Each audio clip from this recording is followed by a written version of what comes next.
ఏంటి అలేఖ్య, నువ్వు బట్టలు ఉతుకుతున్నావు? వాషింగ్ మెషిన్ ఉంది కదా. వదినా, నేను ఎంత చెప్పినా వినడం లేదు.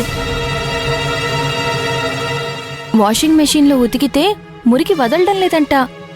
సరేలే, నేను ఉతుకుతానులే అక్క అని చెప్తే, లేదు లేదు, ప్రతిసారి నువ్వే ఉతుకుతున్నావు కదా, ఈ రోజు నేను ఉతుకుతాను, నువ్వు అలా పక్కన నిలబడి ఎలా ఉతకాలో నన్ను చూసి నేర్చుకో అని అలేఖ్య అక్క ఇందాకటి నుంచి అన్ని బట్టలు ఉతుకుతూనే ఉంది.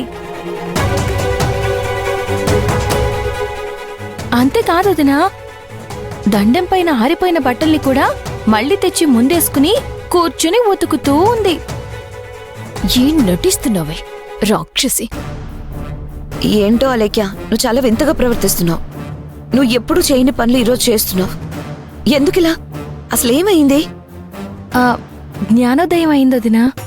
జ్ఞానోదయం అవ్వడం ఏంటి? అలేఖ్య అక్క ఈ మధ్య మిస్ పర్ఫెక్ట్ లా తయారయ్యింది.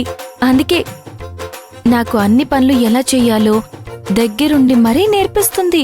నాకు రాని పనులన్నీ తనే చేసి చూపిస్తూ ఉంది. నీలో వచ్చిన ఈ మార్పు చూస్తూ ఉంటే నాకు చాలా సంతోషంగా ఉంది అలేఖ్య.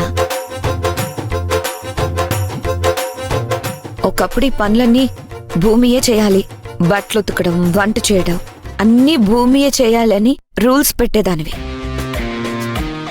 అలాంటిది ఇప్పుడు నీ అంతటి నువ్వే అన్ని పనులు చేస్తూ భూమికి నేర్పిస్తూ ఉన్నావంటే నీలో ఎంత మార్పు వచ్చిందో నేను అర్థం చేసుకోగలను.